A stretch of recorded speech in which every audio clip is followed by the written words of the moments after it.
This Anfield Agenda show has been brought to you by Manscaped, who is the best in men's below-the-waist grooming. When you're a follically challenged man like myself on the top of the head, you want to make sure that you take care of yourself below. If you haven't tried their Lawnmower 3.0 electric trimmer, you've been missing out. Their third generation trimmer features a cutting-edge ceramic blade to keep your nuts as smooth as my head. The battery alone lasts up to 90 minutes, unlike most of us. The kit also includes crop preserver, otherwise known as their ball deodorant. Yes folks, I did say ball deodorant.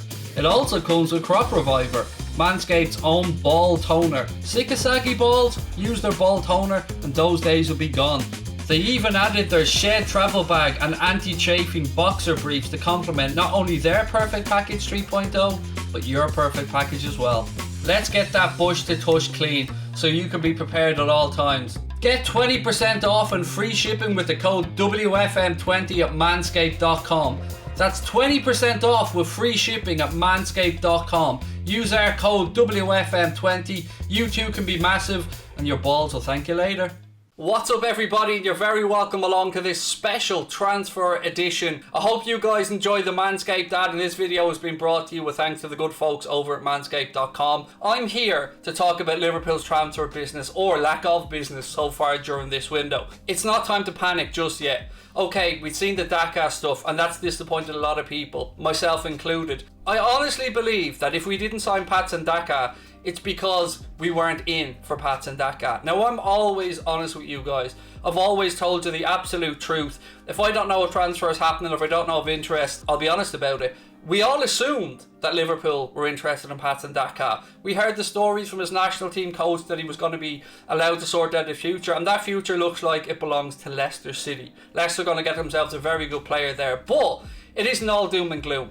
If Liverpool have missed out, or if Liverpool haven't got in for Patson Daka, it's because I believe they have another player in mind. The leading two candidates at the moment seem to be Daniel Malen of PSV Eindhoven and Alexander Isak of Real Sociedad. Daniel Malen, obviously a Dutch international as well, taking part in the Euros, was involved in one of the goals the other day. And Isak playing with Sweden at the Euros as well, and he's shown how good a player he is. The thing about Isak in particular is that he does have a buyout clause in his Real Sociedad contract. He scored 17 goals in La Liga last season, and the buyout clause is 70 million euro. Now that doesn't mean that Liverpool have to offer that, but if Real Sociedad were to have no choice, and if Liverpool wanted to go in and say, look, the player wants to come, they'd have to go in and pay 70 million euro in one instalment to trigger that release clause.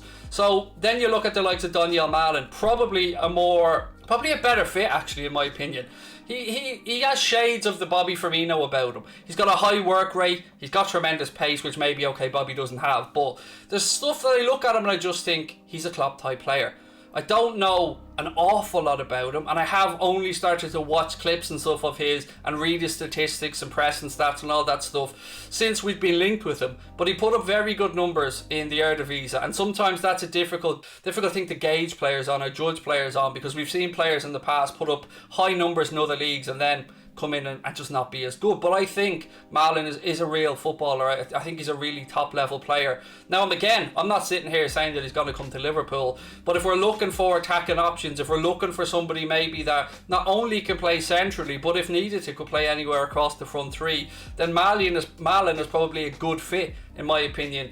I've no idea what it will cost to get him out of PSV Eindhoven, but it does look like he's going to have somewhat of a part to play in Holland's campaign here. One to keep an eye on for sure. But then we also have to look at the wide areas. We know that we're going to be bringing back Harvey Elliott. He had a pretty good end to the season under Tony Mowbray at Blackburn. Glowing reports about his work there and his commitment to the cause at Blackburn, and he is a Liverpool boy.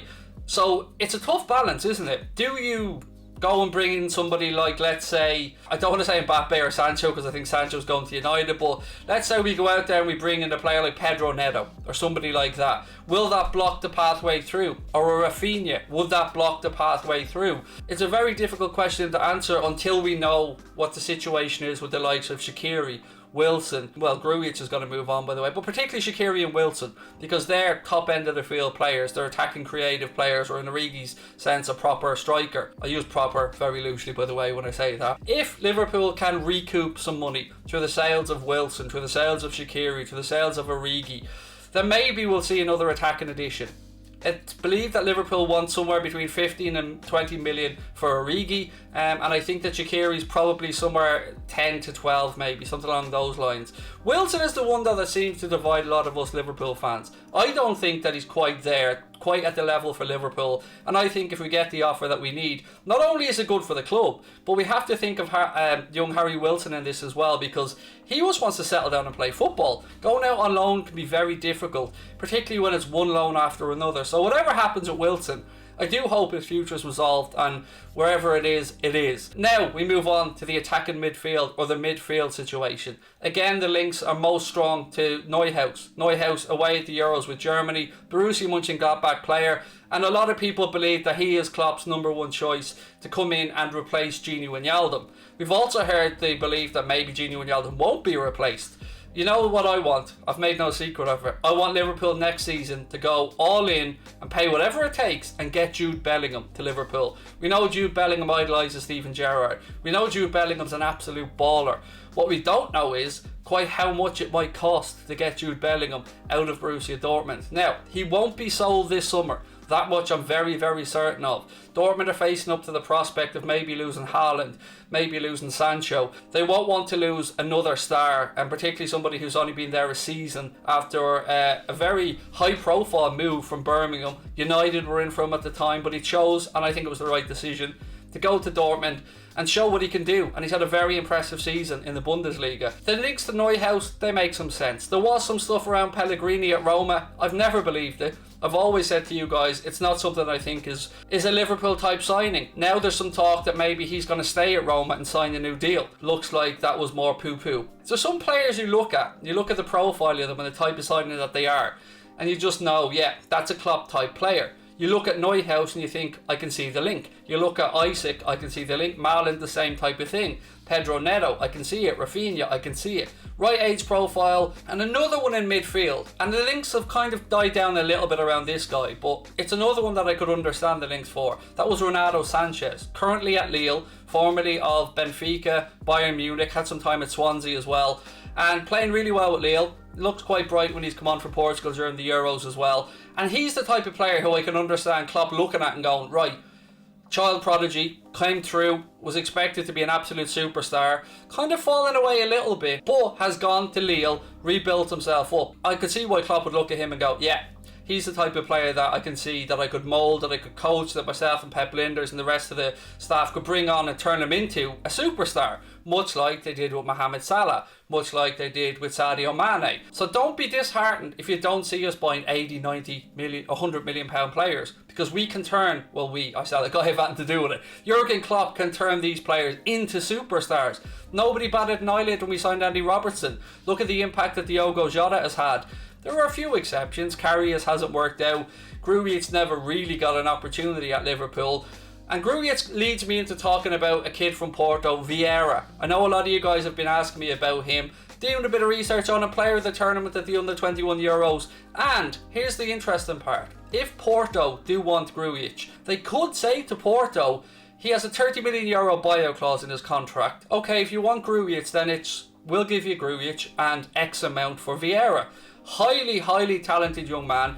Pep Linders will have great contacts in Portugal during his time working with Sporting Lisbon there. No, sorry, it was Porto, I think, where he brought through Ruben Neves, worked with him at the underage level for 7 years. Actually, it definitely was Porto. He will have had, I doubt, numerous scouting reports and will know all about young Vieira. It wouldn't be the most difficult to get over the line, I think, if Liverpool and Porto were both willing to do it. I think it was something that could be done. What's going to happen around the centre-backs? What will happen with the likes of Billy Comedia? Will he go out on loan? What will have Sepp van den Berg? He's very popular during his time on loan at Preston and was quite happy there, so we could see him go back to Preston on loan again. The matter of who may move on from the centre-back position if we are to move anybody on. Joe Matip signed a new contract last year, so he's probably not going to go anywhere. So I really don't know. I don't think we're going to bring in another centre-back, basically, is the long and short of this one. Will we move any centre-backs on? Yes, I do have a feeling we may move one on, and it's the name that you don't want me to say. It's the name that helped us to get into the Champions League places this year.